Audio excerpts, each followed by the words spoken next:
nom du Père et du Fils et du Saint-Esprit. Amen. Bien-aimés dans le Christ, nous sommes aujourd'hui dimanche 14 mars et la parole de Dieu que notre Mère Église nous propose est celle de l'Évangile de Jean chapitre 3, versets 14 à 21. En ce temps-là, Jésus disait à Nicodème, de même que le serpent de bronze a été élevé par Moïse dans le désert, ainsi faut-il que le Fils de l'homme soit élevé, afin qu'en lui tout homme qui croit ait la vie éternelle. Car Dieu a tellement aimé le monde qu'il a donné son Fils unique, afin que quiconque croit en lui ne se perd pas, mais obtienne la vie éternelle. Car Dieu a envoyé son Fils dans le monde, non pas pour juger le monde, mais pour que par lui le monde soit sauvé. Celui qui croit en lui échappe au jugement. Celui qui ne croit pas est déjà jugé, du fait qu'il n'a pas cru au nom du Fils unique de Dieu. Et le jugement le voici. La lumière est venue dans le monde, la lumière est venue dans le monde, et les hommes ont préféré les ténèbres à la lumière, parce que leurs œuvres étaient mauvaises. Celui qui fait le mal déteste la lumière. Il ne vient pas à la lumière de peur que ses œuvres ne soient dénoncées.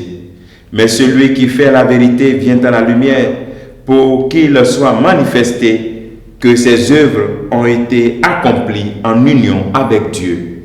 Acclamons la parole de Dieu. Louange à toi, Seigneur Jésus.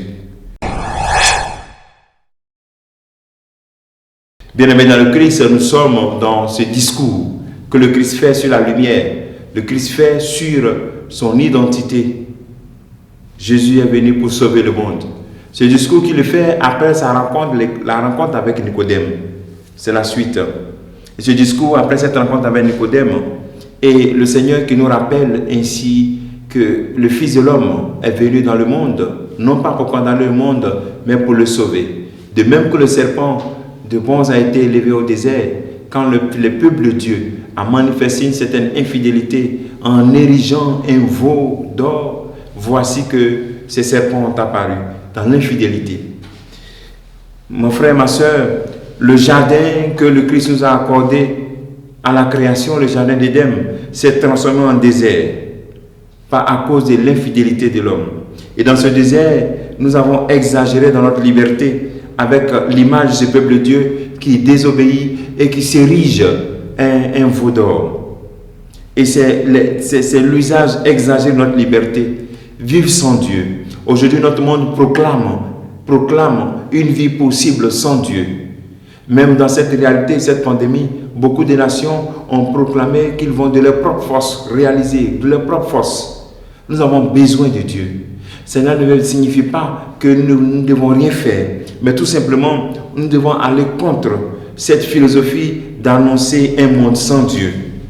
On ne peut pas ignorer que nous avons pris conscience de notre existence et personne ne s'est créé lui-même. Alors, le Christ nous invite en ce jour de prendre conscience du fait que nous sommes des enfants de Dieu et que nous avons fait un usage abusif de notre liberté, ce qui nous a poussé dans le désert. Alors maintenant, levons les yeux vers la croix et nous serons aussi sauvés. Nous devons croire en lui en vérité. En levant les yeux, c'est manifester un acte de foi réel et devenir ainsi des lumières. Aujourd'hui, notre monde présente beaucoup de situations ténébreuses. Et nous, en tant que chrétiens, nous ne devons pas nous devons pas faire des concessions pour laisser les ténèbres envahir notre vie. Il n'y a pas de concession quand il s'agit de la lumière. Parce que c'est à nous de guider les autres. Nous devenons des lanternes pour guider les autres.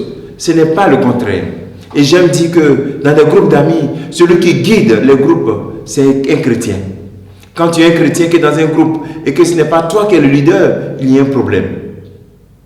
Alors mes frères, mes soeurs, ne laissons pas les ténèbres de ce monde prendre le dessus. Aujourd'hui, rappelle-toi le jour de ton baptême. Tu as reçu du siège pascal, un siège allumé pour dire que tu es lumière. Où tu as mis cette lumière?